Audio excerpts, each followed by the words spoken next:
Ça fait à peu près 45 milliards d'années qu'on nous répète exactement la même chose sur le fait que l'économie en France ne va pas bien. Et oui, le saviez-vous? Au cas où ça en étonnerait encore certains, l'économie française est dans un état plutôt lamentable. On va essayer de trouver quelques explications, surtout je vais vous expliquer pourquoi est-ce que l'économie française se retrouve aujourd'hui dans cet état. On va voir les variables qui sont concernées, ça va être un petit cours d'économie très pratique, puisque là on a un cas d'école d'économie qui va mal, c'est-à-dire l'économie française. Je vais vous expliquer certains principes, donc pour ceux qui n'ont jamais fait d'économie, ne vous en faites pas, je vais tout vous expliquer, ça va être très clair. Donc on va commencer donc avec cet article de La Croix, donc c'est la vidéo de la bonne humeur, c'est génial. France, incertitude politique et taux élevé menacent la croissance malgré les Jeux Olympiques. Alors en effet, le gouvernement avait pas mal compté sur les Jeux Olympiques pour relancer la croissance, pour on va dire essayer de réduire ou de nuancer l'incertitude, puisque c'est une des pires choses en économie. Et oui, déjà, donc première leçon, pour que l'économie va bien, il faut qu'il y ait de la certitude. Il faut que les entreprises soient sûres qu'avec ce que va leur montrer l'État, ce que vont leur montrer des études de marché, les entreprises doivent être sûres que, au moins, à défaut de pouvoir faire de l'argent facilement, elles pourront avoir les conditions pour le faire et qu'il n'y aura pas de chamboulement comme ça du jour au lendemain. Pour ceux qui commencent déjà à dresser un parallèle avec la politique policière, c'est-à-dire les élections, après la dissolution de l'Assemblée nationale, vous avez tout à fait raison. Alors, on va aller se pencher sur cet article. Donc, l'incertitude politique en France et le coût élevé du crédit menacent la croissance française au troisième trimestre en freinant les investissements des entreprises, de quoi estomper partiellement le coup de fouet des Jeux Olympiques, a estimé l'INSEE lundi. L'INSEE, vous savez tout ce que c'est. L'INSEE, c'est un organisme en France qui se charge de récolter des chiffres. Par exemple, l'INSEE va faire des recensements, ils donnent des chiffres par rapport à l'économie française, donc la croissance, le déficit, la dette publique, etc. Malgré l'élan apporté par les JO à la croissance trimestrielle, donc 0,3 points. Alors 0,3 points, ça ne veut pas dire 0,3%. C'est-à-dire qu'on avait un taux de croissance. Par exemple, si tu as un taux de croissance de 5%, on peut rêver. Si tu as un taux de croissance de 5% et qui passe à 5,3%, c'est ce qu'on appelle un élan de 0,3 points. Donc il est passé de 5% à 5,3%. Malgré l'élan apporté par les JO, l'Institut national de la statistique a révisé en légère baisse de 0,5% à 0,4% sa prévision de hausse du PIB pour la période allant de juillet à septembre, tout en la maintenant à 1,1% pour l'ensemble de 2024, identique à l'an dernier. Donc, la croissance, le taux de croissance en général, donc j'explique, c'est tout simplement, c'est très simple, c'est le pourcentage d'augmentation de ce qu'on appelle le produit intérieur brut.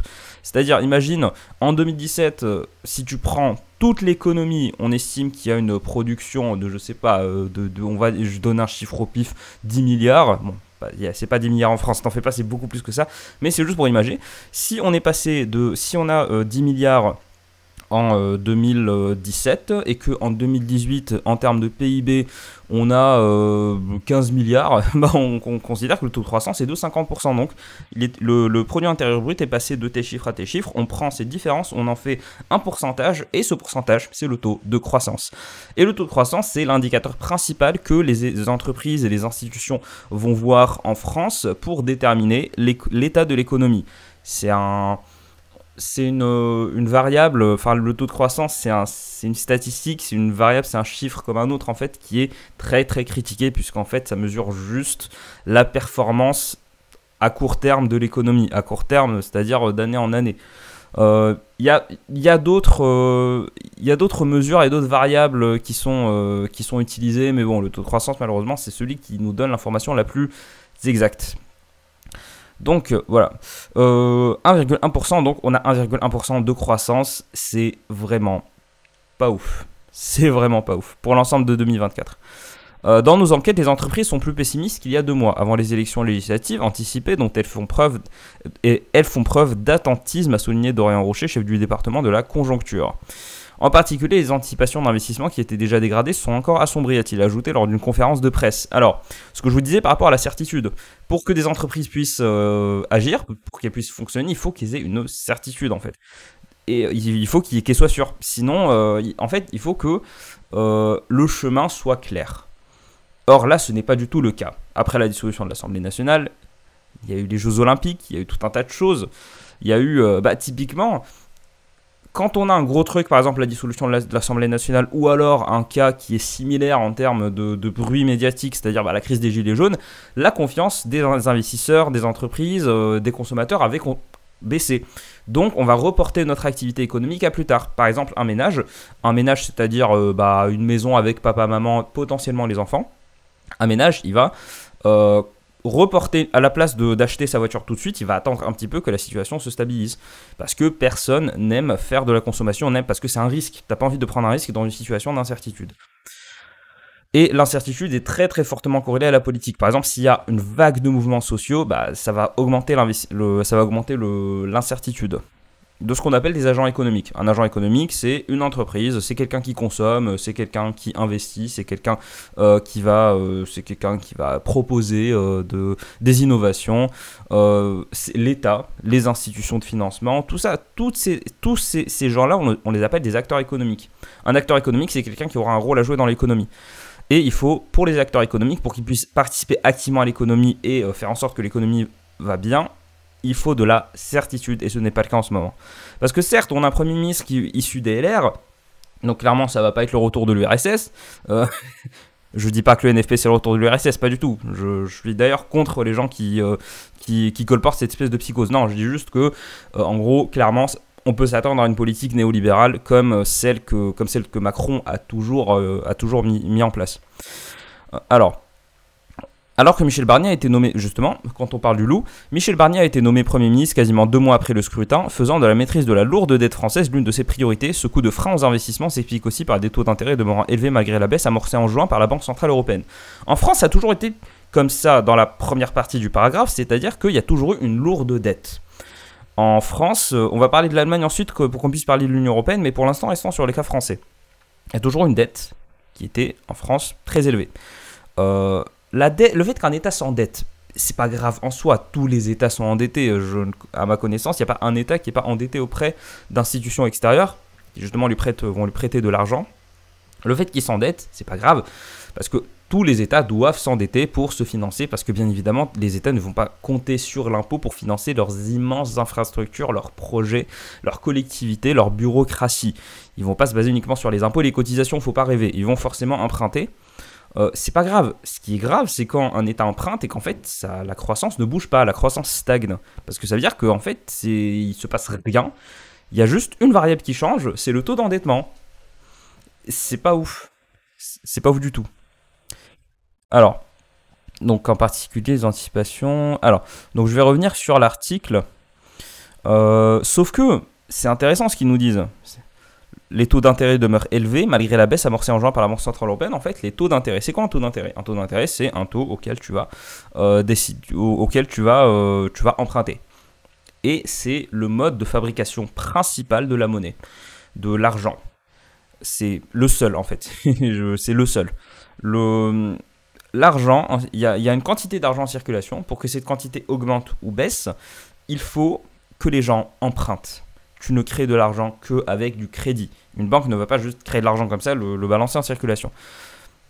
Le crédit, c'est le moteur essentiel de l'économie, puisque c'est comme ça qu'on crée de l'argent, qu'on crée de la monnaie. On va revenir au taux directeur un peu plus tard, mais gardez ça en tête. Pour que l'économie fonctionne, il faut que les gens, donc les entreprises, les États, il faut que les gens empruntent, il faut que les gens s'endettent. Je sais que ça peut paraître paradoxal, mais c'est comme ça que l'économie fonctionne. Les entreprises se lancent très rarement, voire quasi jamais, sur leurs fonds propres, à moins que ça soit une marque d'une grosse entreprise qui existe déjà, qui peut utiliser ses fonds propres, mais ça n'existe, ça c'est quasiment jamais. Pour lancer ta start-up, à moins d'être extrêmement riche, pour lancer ta start-up, il faut que tu aies des fonds de ta famille, de papa, maman, je sais pas, mais il faut obligatoirement passer par une banque qui va t'emprunter de l'argent, et c'est comme ça que l'argent est créé. Garde ça en tête pour le reste de la vidéo. Alors, section suivante, l'Allemagne fragilisée, après une phase de renchérissement du crédit inédite, destinée à lutter contre une inflation exceptionnelle élevée, qui résultait notamment de la guerre russe en Ukraine, la BCE devait acter une nouvelle baisse de ses taux jeudi. Toutefois, l'assouplissement monétaire engagé ne produirait pas encore ses effets d'ici la fin de l'année, a souligné l'INSEE dans sa note de conjoncture. Alors, c'est intéressant ce qui se passe ici. Je sais que ça a l'air de graphe un peu ennuyeux, mais je vais vous expliquer. Alors, le taux de refinancement, le taux de dépôt, pour l'instant, il n'y a pas besoin d'expliquer. Il n'y a pas besoin d'expliquer parce que le taux de refinancement et le taux de dépôt, c'est entre les banques et la Banque centrale. Il n'y a pas besoin d'expliquer ça, je vais vous embrouiller encore plus, mais dites-vous que globalement, voilà, pour dire les choses de la façon la plus crue possible, la Banque Centrale Européenne, c'est elle qui décide à quel point les banques vont prêter. Donc on a la Banque Centrale Européenne, qui est une banque centrale. Normalement, tous les pays ont une banque centrale, mais la spécificité de l'Union Européenne, c'est que, et c'est un cas unique dans le monde, on a plein d'États souverains, de pays, qui n'ont pas de banque, qui ont des banques centrales, mais leur vraie banque centrale, ça va être la Banque Centrale Européenne. La banque centrale, c'est-à-dire celle qui va décider de la quantité d'argent en circulation dans l'économie. Comment est-ce qu'on crée de l'argent? Souviens-toi de ce que je te disais tout à l'heure, le crédit. Donc une banque centrale, elle va décider, elle a plusieurs moyens. Son taux, ça va être le taux directeur, ce qu'on appelle un taux directeur. En gros, la BCE, la Banque Centrale Européenne, va décider d'un taux directeur et va dire, les banques, vous pouvez prêter, ou alors vous pouvez prêter à ce taux-là. Et dans les situations où la Banque Centrale veut diminuer l'inflation, elle va augmenter ses taux directeurs. Donc, déjà, petite parenthèse, l'inflation, c'est quoi? Donc, parce que l'inflation reste toujours là. On va revenir plus tard à l'inflation. L'inflation, c'est l'augmentation des prix, le taux d'augmentation des prix. La Banque Centrale Européenne a un objectif de 2%. Pourquoi pas 0%? Après tout, 0% d'inflation, ça serait top. Eh bien, il faut qu'il y ait un minimum d'inflation. Il le faut. Je vais vous expliquer pourquoi plus tard, mais pour l'instant, on reste au taux d'intérêt. Le problème, c'est que quand il y a trop d'inflation, la Banque centrale augmente les taux directeurs pour empêcher, pour qu'il y ait moins de prêts. Bien évidemment, toi, t'es pas débile, tu veux lancer ton entreprise. Si le taux est trop élevé, le taux d'emprunt est trop élevé, ça veut dire qu'il va falloir que tu payes plus à la fin du prêt.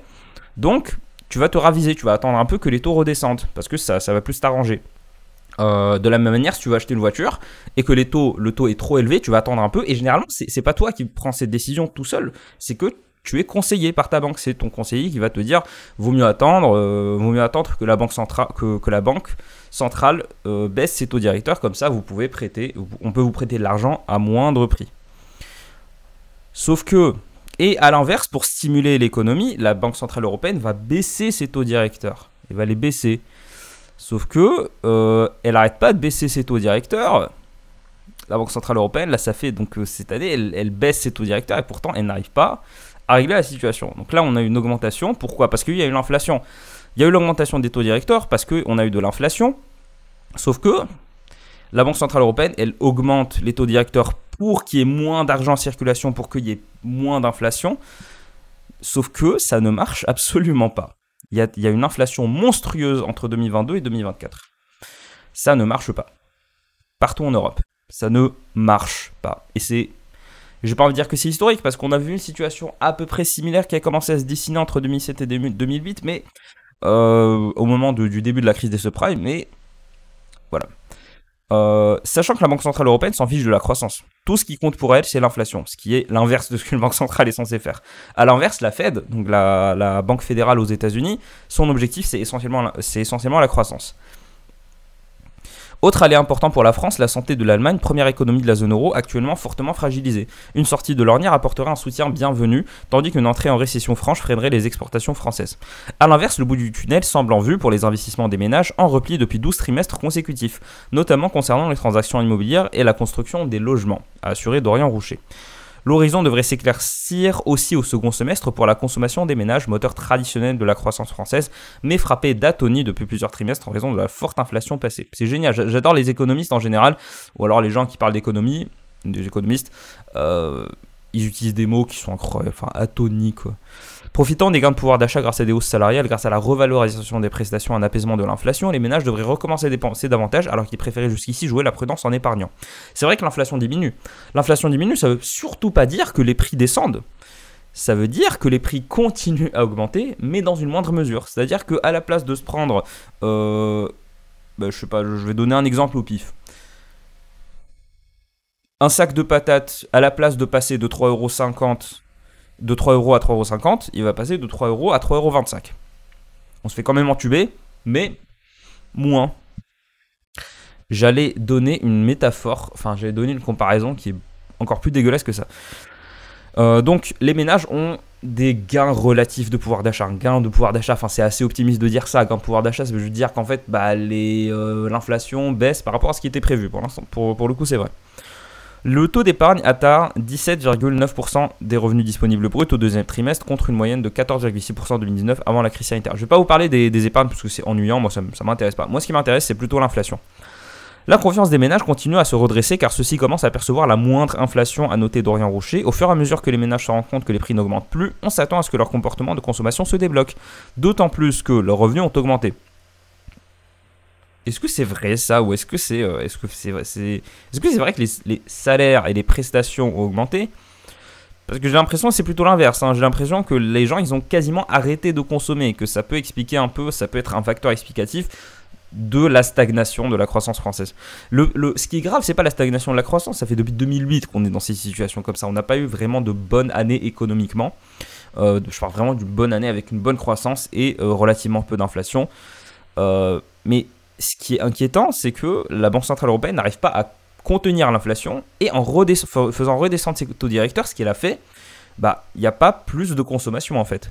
Ce qui fait qu'en fait, on se retrouve dans une situation inédite qui n'obéit à aucune règle économique. Pourtant, la Banque Centrale Européenne, vu la grosse bureaucratie que c'est pas une institution qui est connue pour changer de trajectoire régulièrement. La Banque Centrale Européenne, quand ils baissent leur taux directeur de 3 points à la place de 4 points, tout le monde se dit « Oh mon Dieu, c'est la révolution !»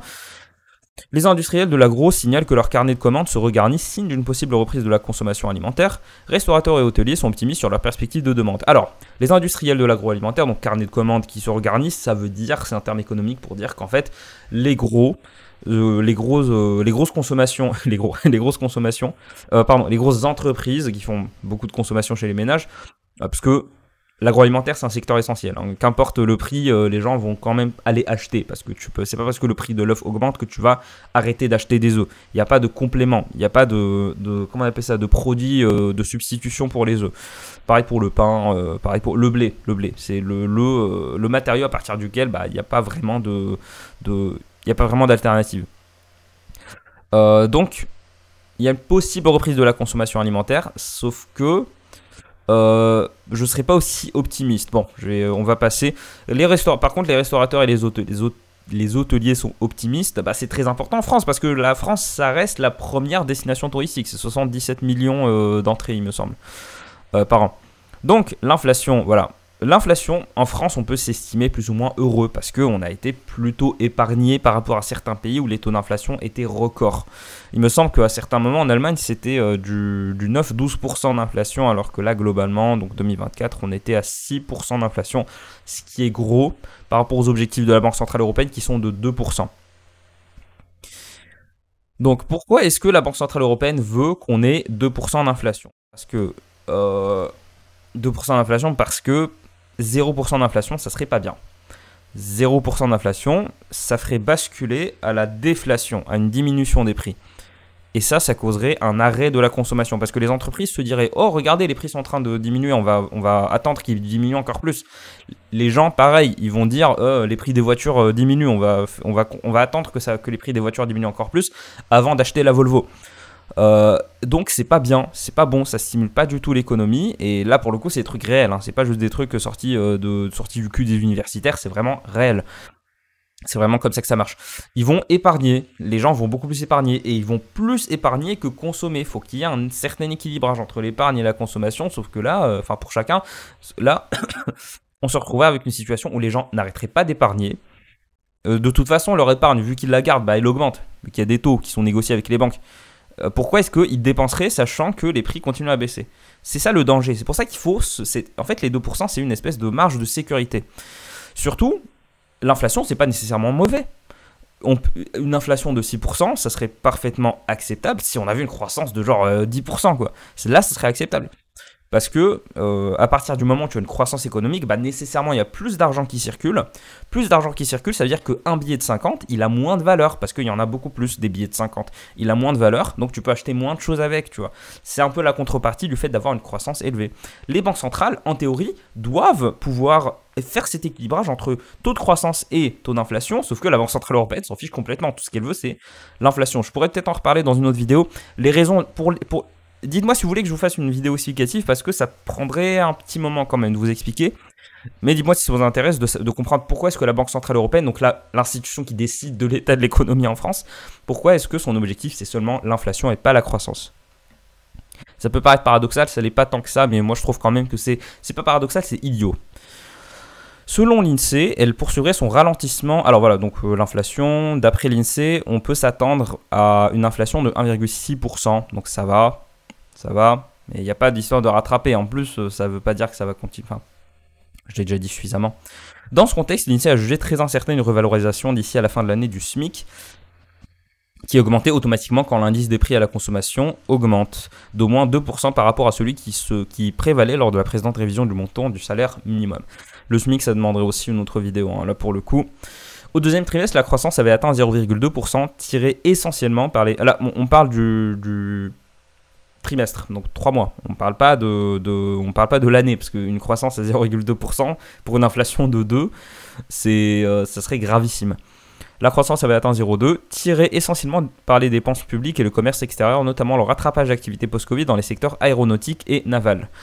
Malgré la résistance modérée de la croissance cette année, l'élan pour 2025 serait faible, selon l'Institut statistique, donc selon l'INSEE. Voilà, donc plein d'articles intéressants. Donc, que conclure de cet article ? Bon, malgré les Jeux Olympiques, ça n'a pas vraiment permis de relancer quoi que ce soit. La France est toujours dans un certain optimisme. L'INSEE se trompe assez rarement. Généralement, les prédictions de l'INSEE en termes de croissance, de déficit et tout, ils se trompent très très très rarement. Mais là, on se retrouve dans la même situation qu'avant avec une variable en plus. C'est-à-dire le fait que la Banque Centrale Européenne, son action est inefficace. Généralement, en temps de crise, la Banque Centrale Européenne va augmenter ses taux directeurs pour faire en sorte qu'il n'y ait pas de trop grosse inflation. Pour arrêter, en gros, elle fait le haut là, elle dit stop.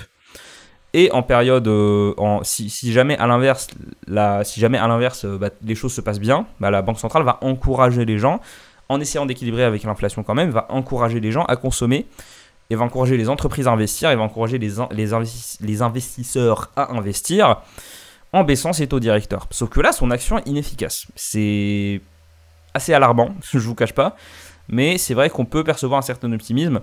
L'inflation a quand même... Moi, je ne serais pas aussi optimiste sur la consommation des ménages. Parce que les ménages, aux dernières nouvelles, ils ont reporté jusqu'à nouvel ordre pas mal de leur consommation. On a des ménages qui ont été déclassés. Est-ce que la classe moyenne existe toujours en France aujourd'hui ? Vraie question, est-ce que la classe moyenne existe toujours en France ?